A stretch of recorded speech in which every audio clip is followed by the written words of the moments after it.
Good afternoon to everybody present here. So, on the occasion of Guru Purnima Day, I want to wish to my all the teachers and seniors a happy Guru Purnima. So, we'll be covering an update on COVID vaccination. So, basically, COVID on March 11, 2020, the WHO declared the outbreak of COVID-19. It is a viral infection which was declared as a pandemic. So as there was a declared a nationwide lockdown, and we all witnessed fear, anxiety, depression. So we were all fighting a war against a COVID-19. The lockdown was announced on 22nd March, which continued till June 2020. And regarding the healthcare services, they were shunting from our different wards to the COVID wards. There was a hampering of delivering the normal antenatal services and other services. So the utilization of antenatal services by pregnant women on one hand, and deficiency of doctors and infrastructures at the hospital. So we were witnessing a balance which was being hampered. We were not able to deliver the normal antenatal services. So now these are the modern accessories, the PP kit, the mask, the face shield, gloves. These have become the part and parcel of our daily life with maintaining social distancing and home isolation. As of 21st July 2021, total cases of COVID-19 in India are 3 crores, and out of which 3.04 cases have been recovered. This is the trend of COVID positive cases in our hospital from March 2020 to December 2020. So we can see there was a peak in May, June, which was decreasing till December 2020. And this is the trend of positive cases in 2021. So these are the cases till June, and in July we had only 2 positive cases, obstetric cases. In our department, there were 670 delivered patients, out of which 214 were delivered by cesarean section. So now, as a rescue measure, the vaccination has come up. So this vaccination program was introduced in India on 16 January 2021. The Government of India authenticated Oxford AstraZeneca vaccine, that is Covishield. India produced Covaxin is also available, produced by Bharat Biotech. As of 21 July 2021, 8 crores, that is 6.4% of our population has been fully vaccinated, and 33 crore, that is 24%, have got their first dose. And the second wave, as we are all aware that in March 2021, the second wave hit, which was much larger than the first wave, which witnessed the shortage of bed, medicines, doctors, vaccines, and the oxygen. So COVID, we are mainly dealing with the COVID vaccination in pregnancy. So always there is a dilemma among the pregnant women whether it to be taken or not to be taken. So the Government of India on 19 May 2021, they generated a circular that COVID-19 vaccination is recommended for all lactating women. So I will like to introduce Dr. Prashansa Rao. I would like to introduce Dr. Reena Mani madam. She'll be covering with the next.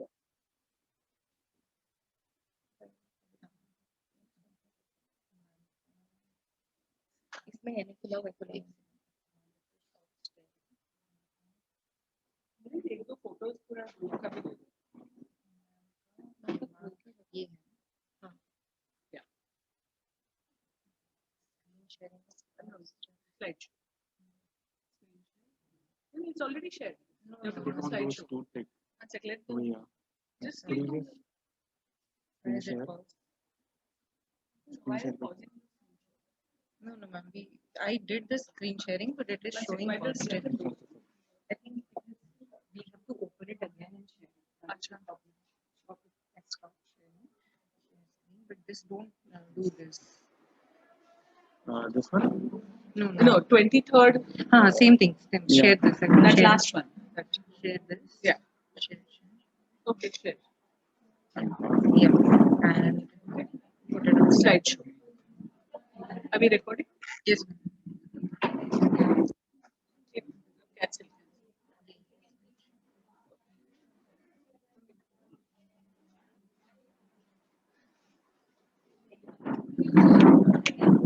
We are not getting the Zoom picture here. Minimized.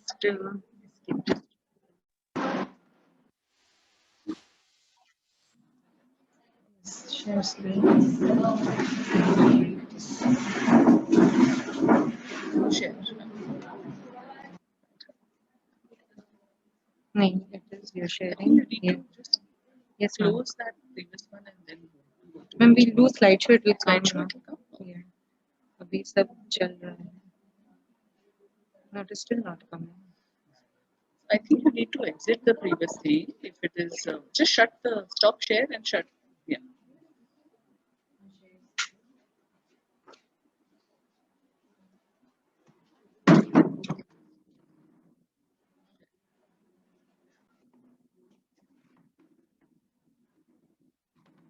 We go to slideshow now. If it doesn't come, it doesn't. As long as it's still there.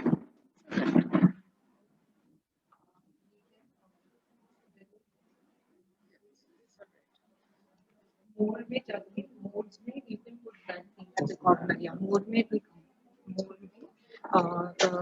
में no Show video panel. Put that thing. Show video panel. हाँ. That. Okay. Yeah. Thank you. So good afternoon, everyone, and finally we are in business with the technology. And thank you, Hema, for giving this a little bit of background about COVID in general and what is the status in our country. This is a very important topic today, and we at Cooper Hospital have been at the forefront of a lot of issues here. COVID vaccination in women. I'll be covering a little bit about vaccination in general and what are the concerns and challenges we are facing as doctors, as an institute, and what is the way forward. Mumbai has been at the forefront of the COVID battle, and I'm happy to say that Mumbai has, although we've had a huge divide in availability of healthcare services. For example, behind the iconic Taj Mahal Hotel, you have the urban slums of Kolaba. In our own area, in Juhu, we have Amitabh Bachchan's bungalow, and we have a lot of hutments also. COVID surge has pushed our infrastructure to a breaking point, and people keep coming across negative news on the news channels, on WhatsApp and otherwise, and we get a lot of these messages about how patients are now experiencing COVID fatigue, and we ourselves find people are not following the various issues like hand hygiene, social distancing, and masking properly. Which is why we have to focus on the issue of prevention being better than cure. It's a very old saying, but it manifests very aptly when we talk about coronavirus infections. But is COVID really preventable?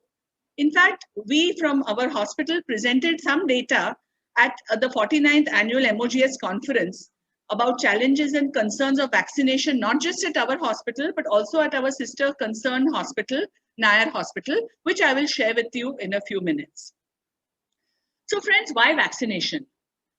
World Vaccination Week was celebrated in April from 24th to 30th. And the theme of this week was Vaccines Bring Us Closer. This was a global initiative, not just because of the coronavirus. And another hashtag which they used for this Global Vaccine Week was Vaccines Work. Many studies published at that time, for example, from the UK, showed that even one single dose of the COVID vaccine improved the survival advantage of the person by 65% in adults of any age. Issues like combining vaccine and special situations are also what we need to be aware of. So when we come to this, why vaccine?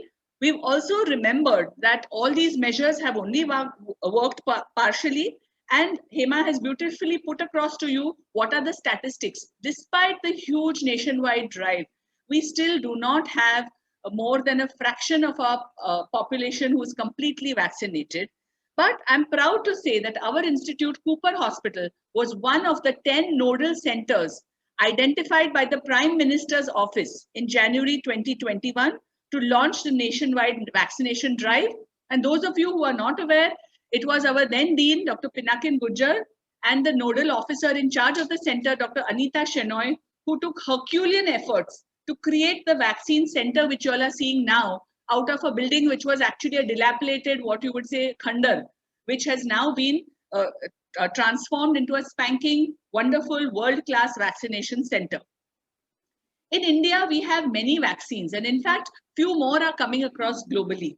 But the ones I have highlighted are the ones in blue, are the ones which are commercially and available in India. The Covishield vaccine, originally from UK, is the one which is made by Serum Institute of India here and is often called by the same name, Shield, Covishield, AstraZeneca, but SII, that is Serum Institute of India, is the one which is producing it. Covaxin is our own product, made in India by Bharat Biotech. And the Sputnik by Gamaleya Research Institute in Russia is the one which is now also being marketed in our country. To just look at head-to-head comparison of Covishield and Covaxin, we must remember that Covishield is an adenovirus from chimpanzee which is modified. And this contains genetic sequence of the surface spike protein found on the outer surface of coronavirus. This is an important thing you need to know. And this statistic of 62% is what is the standard 62 to 65% protection is what various studies have suggested with Covishield, and vaccine efficacy overall in various groups has not been more than 70%. But does that mean you shouldn't get vaccinated? Well, let's also look at Covaxin. Covaxin is a killed vaccine. That means the intact killed coronavirus is then used in production of this vaccine. This was developed in collaboration with ICMR and the National Institute of Virology. And we should be proud of the fact that this is a vaccine which is our indigenous product. Various studies of vaccine efficacy have been done. Some have studied that the viral vector vaccines may even have up to 82% efficacy when you're talking about the original strain. But now we talk about Delta, Lambda, other variants. But even then, the average vaccine efficacy is still found to be 60 to 65%. This is true even for Covaxin, where initial studies for original strain suggested 81% efficacy, and Johnson & Johnson was marketed at one point as a single dose vaccine with 72% efficacy, but has yet to be proven to be useful. Hence, it is not being received that favorably. So what should we give?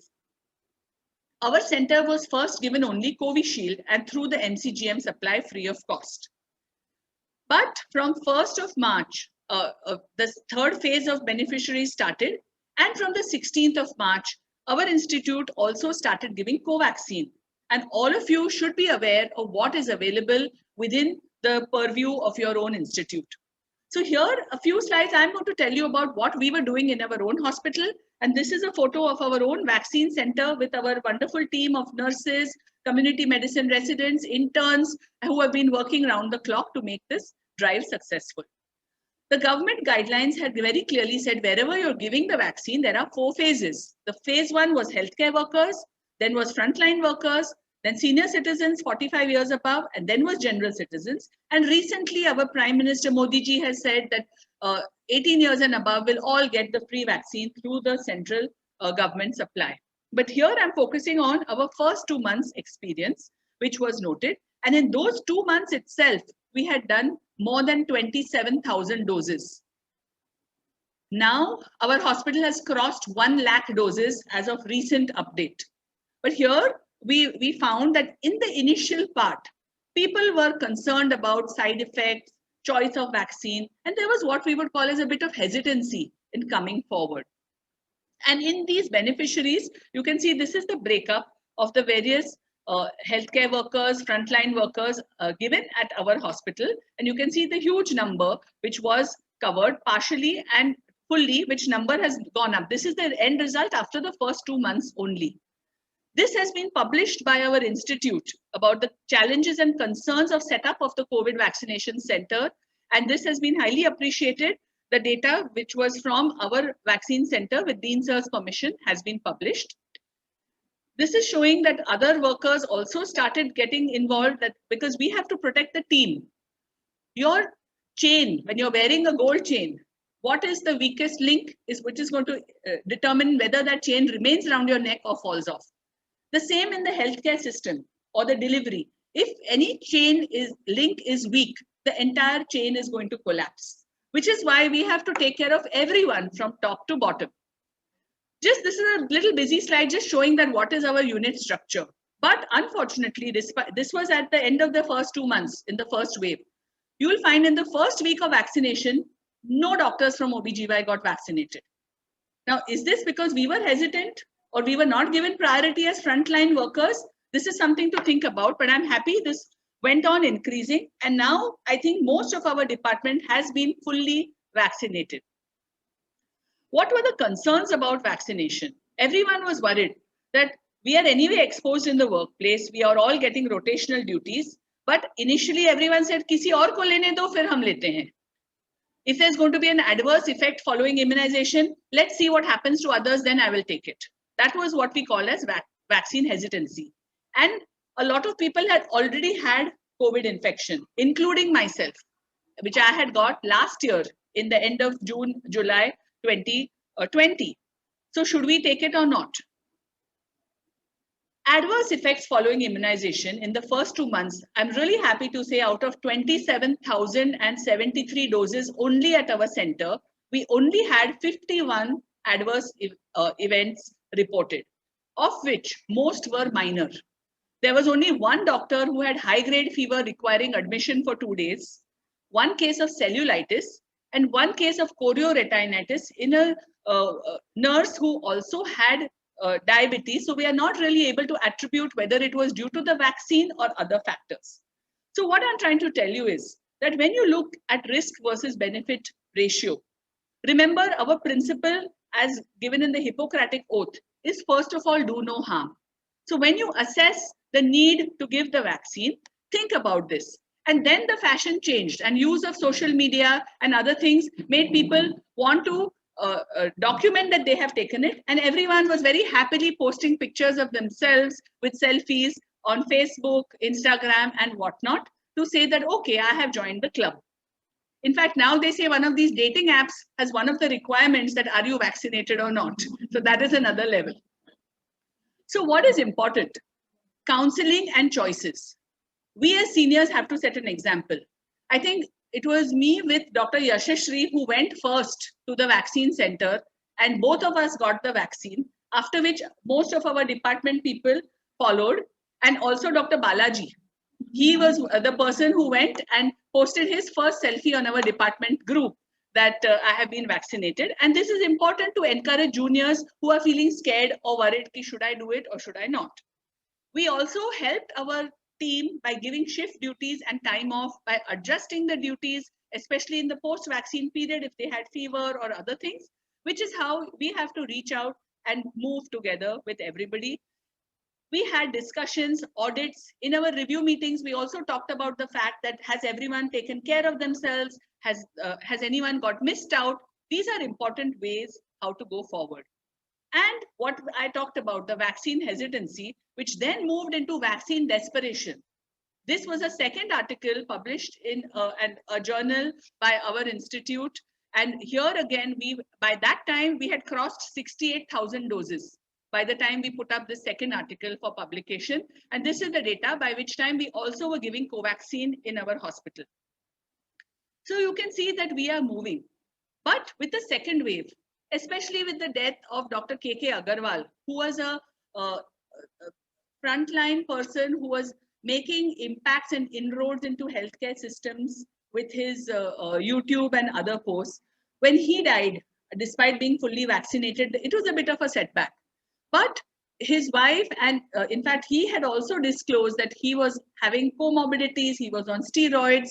There were many other factors which may have led to the fact of a hampered immune response. And unfortunately, he probably had been exposed to the Delta variant or one of those which probably was not looked after. And in fact, genomic studies have been done. And I think it has been published also as a case report. There were issues of whether COVID vaccinated, how long should you wait, and other things.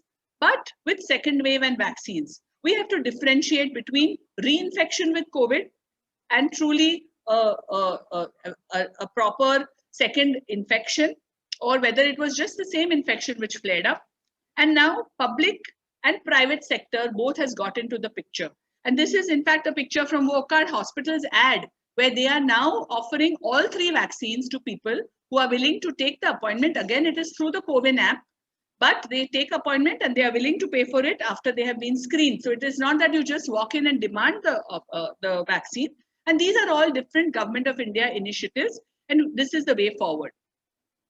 Another important two questions are, does the vaccine cause blood clots? So to put things into perspective, especially because the Covishield or the AstraZeneca vaccine was the one which had been associated internationally with reports suggesting that there is a clot. Look at the number of zeros, 0.004%. 4 cases in a million. Whereas if you take the OC pills, the risk of blood clots with OC pills is 0.05% to 0.1%. If you are a smoker, you have a risk of almost 0.2%. And if you get COVID, you are at a 16.5% risk of getting a blood clot or a thrombus. So does that mean you should be worried about that tiny risk of blood clots, which is why now the Covishield vaccine has now been cleared, even for pregnant women, where pregnancy and postpartum is thought to be a prothrombotic state. And that has been allowed even in that, but patients have to be counseled. And if they have comorbidities or risk factors for thrombosis, then you prefer another vaccine, which will be talked about a little later. Another thing is, if the patient is on what you call as a blood thinner, should the patient receive a vaccine or not? This is another important issue.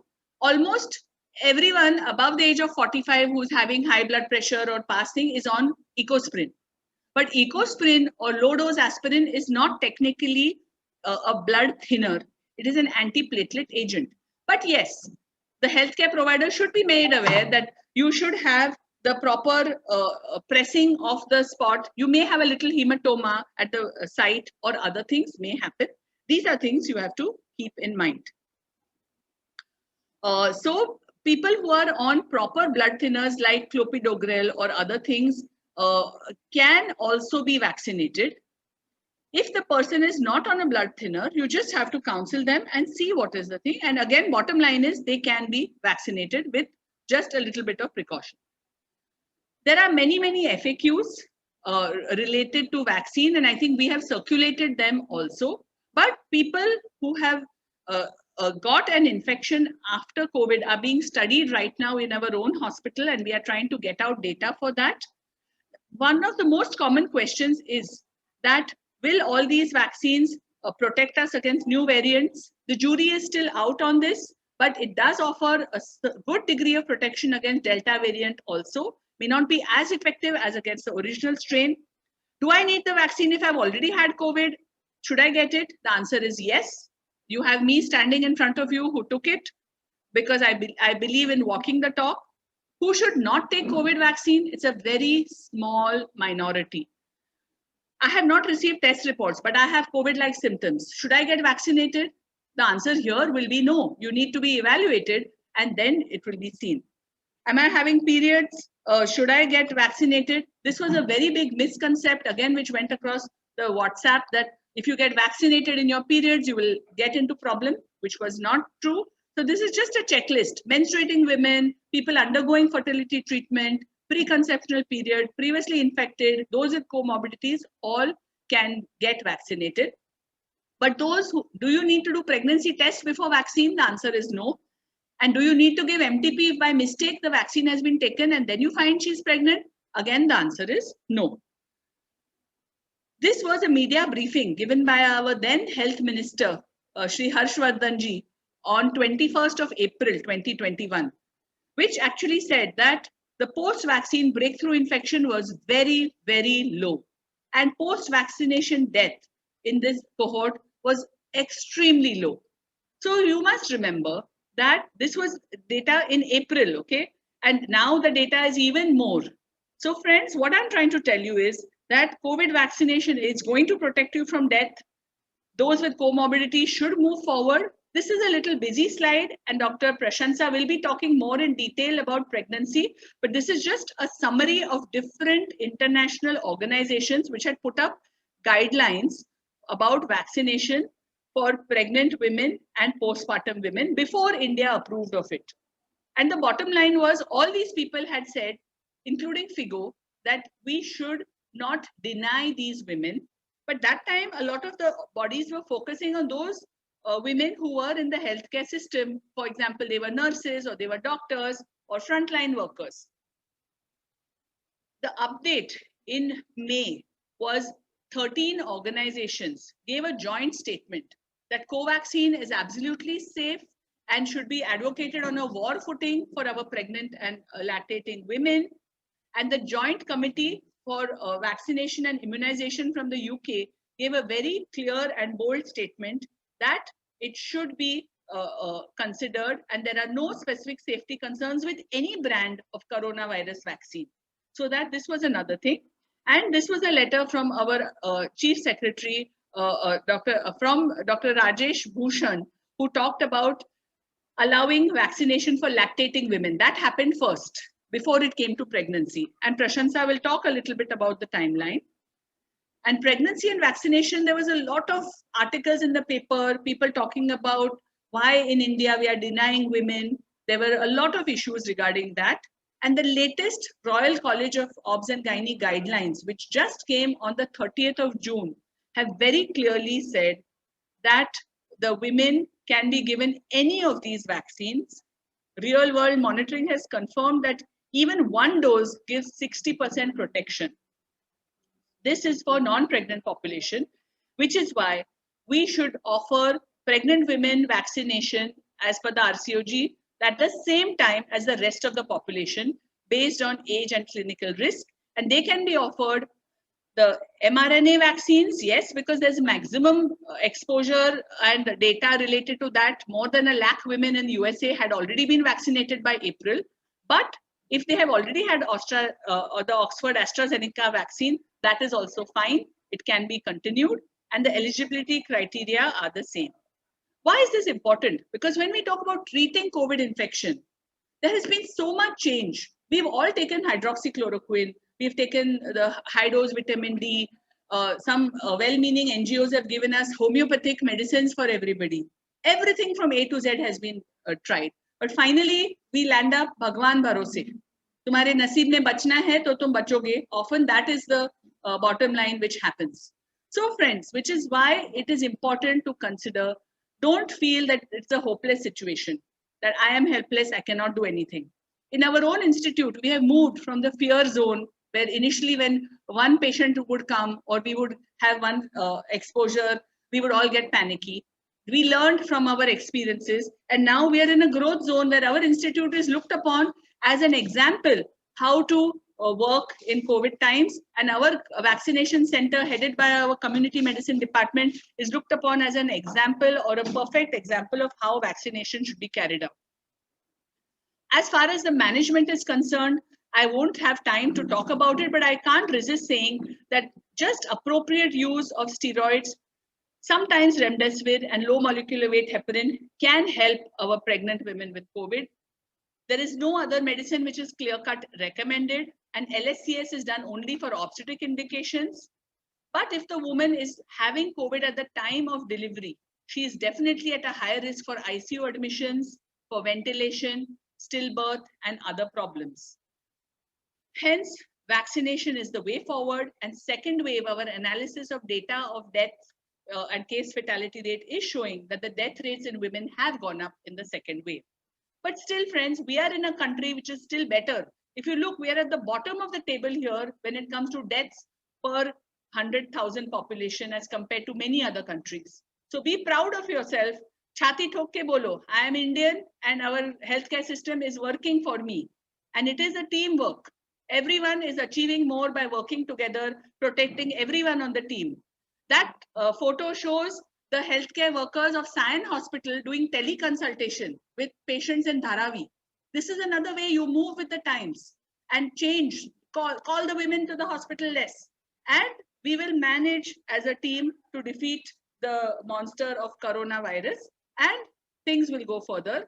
And again, congratulations to the whole team and to each one of you who has worked in your own way, even if you have done one small part of it, to contribute to this battle against the coronavirus. And this is a picture of our some of our doctors, and of course our dean, our medical superintendent, Dr. Anita Shenoy, who is in charge of the nodal center, Dr. Sanjay Panchal, and all the others who have been working for this. And this is the details of some 12 references which I have accessed for the data and the information. And I'll be very happy to discuss this with any of you further if you need any further information. So friends, now I hand over to Dr. Prashansa, who is my colleague who was logged in with me for the state level discussion when the government of Maharashtra took the step forward to include this for pregnant women. And we are one of the states who has first gone across with this. So thank you all for a patient hearing. And I think let the What I'm saying is start a fresh meeting.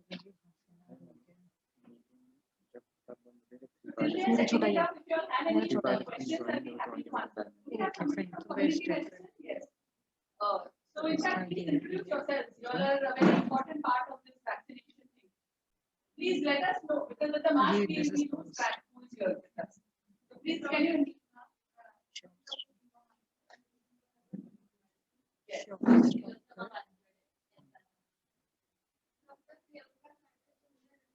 Okay. So we welcome the doctors from community medicine who are also here. And in fact, I would have really been happy if Madam is very busy with the vaccine program. But I'll be very happy to share this YouTube link if you want to share it with your team about the vaccination and other things. And the last, we're having a very short but focused PowerPoint by Dr. Prashansa. And Dr. Prashansa is our specialist medical consultant, and she will be talking to us about the update on Maharashtra guidelines of vaccination in pregnancy. Thank you, ma'am. Good morning, everyone. So I'll be talking about the COVID vaccination per se in pregnancy. Baki all things I think ma'am has covered. Everything is, nothing else is remaining. So I'll keep my PPT very short. So now when we know that our PSM department has already started vaccination in pregnancy, so it can happen anytime that we can get a call from downstairs ki there is a high risk pregnancy, we think we need an opinion from a gynecologist, please come and see the patient and give the opinion regarding vaccination. So none of us should be embarrassed at that time thinking we don't know what is going to do. We should not go down and think of calling the seniors every time thinking if there is no network, how do I manage this? So I hope all the residents are awake. So this is our current status. So we have seen the pregnant women were affected more seriously during the second wave of pandemic as compared to the first one. The symptomatic cases are almost twice, and the case fatality rate is almost 4 times. The maternal death rate is being same. The cause of mortality was respiratory distress and pneumonia, which was the most common. This is the current state as Dr. Hema already showed. We have 8.76 crore Indians fully vaccinated, which counts only for 6.4% of India's population, out of which we don't have pregnant women yet. This is the time when we'll be starting with the vaccination in pregnancy. So let's see in short about the COVID-19 infection in pregnant women. How does it affect the pregnant women? There is increased risk of severe illness as compared to the non-pregnant one. And again, the pregnancy with comorbidities, there is a higher risk of COVID-19 disease severity. Most pregnant women are initially asymptomatic. They will come to us with small symptoms like loose motions. We have had so many patients with loose motions and sardi bukhar and nothing more than that. But then their health might deteriorate rapidly and that might affect the fetal outcome. Higher risk of assisted ventilation, ICU, admission, sepsis and death in pregnant women with the COVID infection has been seen. So prevention is better than cure. Preterm labor is being seen increasingly in the COVID infected pregnant patients. Half of the cases were because of iatrogenic preterm induction of labor. Once the patient is pregnant, she is in the ICU with the COVID infection. The ICU in charge is panicking because she's pregnant. The gynacs are panicking because she's pregnant. So solution is get her delivered. Uske baad tum dekh lo kya karna hai. So that is the main reason preterm labor had increased a lot in this second wave. Pregnant women is a group which is needed to be protected against the COVID infection. So vaccination at this moment is the need. Mask and sanitizer, of course, it's the most important part. It goes for everyone. So which are the approved vaccines in pregnancy? All the three vaccines, that is the inactivated vaccine, which is the Covaxin. Then another is the viral vectored vaccine, that is Covishield and Sputnik. All the three vaccines which are available in India at this present moment are approved for pregnancy. What is the safety? So in April 2021, Foxy had already said that we can go, given a green signal that we can go ahead with the vaccination in pregnancy. But then still it was not widespread started because the government of India had not said. But now the Health Ministry has already given a green signal to start with pregnancy vaccinations. So one important thing is safety of COVID-19 vaccine in pregnant women, especially the mid to long-term adverse effects and the fetal and neonatal safety is not well established. But to see this in future, at least the women should be there right now, rather than having the fatalities. Initial experience of mRNA vaccines, which was given in USA, is very much encouraging, has been proved by WHO. There have been thrombosis, thrombocytopenia related complication in the adeno-vectored vaccines. But as Madam said, it is very, very less, 0.0006, which is almost negligible. So let us start with vaccination. Pregnancy is one period where the parents, where the family members are already stressed out that they need to give optimum care to the mother, to the children, to the pregnancy, everything. But in this era, this is the exact situation how a pregnancy woman must be thinking of herself. She's going through all these things, not going out of her home, still getting infected. So let us see how we can go ahead with it. COVID-19 vaccination. Is the consent required? No. None of us can say them to give a consent or written or anything for this thing. We have to give them information about the COVID vaccination, information of the pros and cons of about the vaccines availability and all the information. And then it is the pregnant woman's choice if she wants to take the vaccine or not. Again, if she refuses, we have to counsel her again in a calm manner. Why we are wanting her, insisting her to get the vaccination is important. Still she refuses, it's absolutely okay. When can we vaccinate? At any trimester of pregnancy, first, second, third, first ke pehle I think I might get pregnant, I think I might deliver, anything.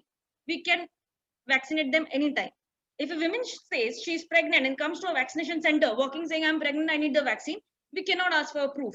We cannot ask for a UPD test or a sonography, nothing. We have to give it to them. No proof is required.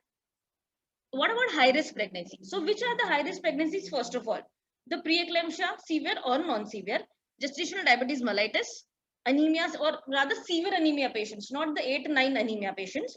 These are the patients which are high-risk patients, and we should be giving a co-vaccine preferably to these patients.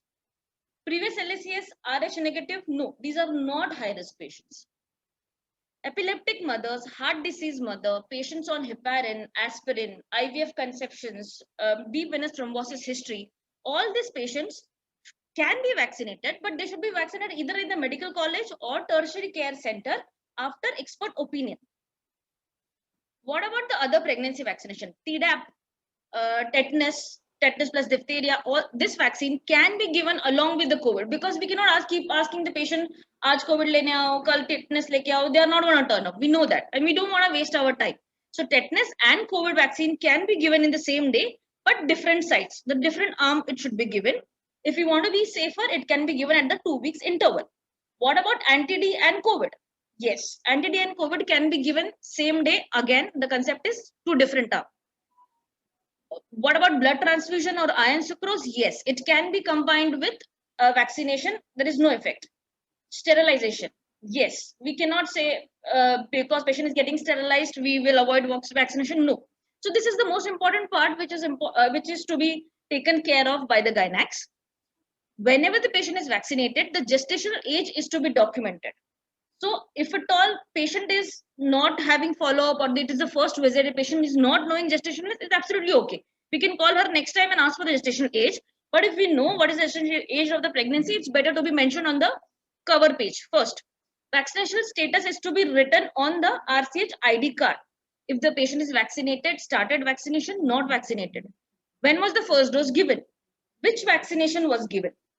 What is the date of the coming next dose? Or if the next dose is given, if it is not given, what will be the when will be the next dose? If an ANC mother is not willing for vaccination, after repeated counseling, it is to be highlighted in the RCH card that patient is not willing. Vaccinated mother should be followed up for 20 days for any side effects after vaccination. ANC mother referred to tertiary care after vaccination should be accompanied by a village healthcare nurse. So, baki things remain the same. The interval between 2 doses, the vaccine should be above 18 years. Of course, our pregnant ladies are above mostly 18. So, what are the contraindications of vaccination? So, this is same as that of our non-pregnant women. Anaphylaxis or allergic reactions, which was there in the first dose of COVID-19 vaccination. Anaphylaxis or allergic reaction to injectable therapies, pharmaceutical products, food items, etc. There are temporary contraindications. Example, patient is diagnosed with COVID-19 infection. So we defer it for 12 weeks or 4 to 8 weeks from complete recovery. Active COVID-19 infection. COVID-19 infection treated with anti-COVID-19 monoclonal antibody or convalescent placenta. AEFI, that is adverse effect following immunization. So this is the thing we are mostly concerned for, and this is the only reason people are hesitant to taking vaccination. There are 2 AEFIs important: maternal adverse effect following immunization, and second is fetal neonatal infant, which is born after vaccination of the pregnant lady. So what are the things which we are supposed to report? First of all, we have to keep a follow-up of a vaccinated lady till she delivers and even after post-delivery. Not only 20 days. Non-obstetric events like allergic, anaphylaxis, any severe allergies after that, as in normal. This is the immediate one, which is a non-obstetric event. Obstetric event, maternal death, hospitalization, thrombotic events, hypertensive disorders of pregnancy, miscarriage, spontaneous abortion. Even if we know that cause of maternal death or cause of these events is something else, but still if the patient is vaccinated, we have to report it. Adverse birth outcomes like stillbirth, neonatal death, low birth weight, preterm delivery, and birth defects. These are very rare adverse events, which is 1 in 1.5 lakh person. So these are chest pain, persistent abdominal pain, thrombosis, blurred vision, severe consistent headache, severe persistent vomiting or seizures. These are to be reported. This is a format which we get. So if at all there is adverse event after following immunization, this format is to be filled. It's very clear. There is nothing. We just have to tick the things. If anything important, we have to fill it. We have spaced out. So this format will be available at the vaccination center in case we need it. When should we and when can we counsel the COVID vaccination for COVID vaccination? First, at the COVID vaccination centers, obviously when the patient comes to us, whenever there are household visits by the healthcare workers in rural areas, antenatal checkup at the facilities. So when the patient comes to us in our OPD, no matter she comes to a JR1, JR2, registrar, any level lecturer, she has to be counseled about the importance of vaccination. Because the priming of the patient is very important before she actually walks in to have vaccination, so that she doesn't have any doubts in her mind and she is very much prepared to take vaccines. The facility visits for other reasons are the other opportunities. Any patient who's admitted in ward for some reason, who comes up to labor room for some reason, is to be counseled. Communication is the key. We have to explain her and accompanying family members about the registration process, how to take COVID-19 vaccination. Inform about nearest COVID vaccination center. For us, we have it in Cooper Hospital. What are the benefits of vaccination in pregnancy and which outweigh its potential risk? Definitely. So our aim right now is to cover all the possible antenatal patients by vaccination. These are my references. Thank you.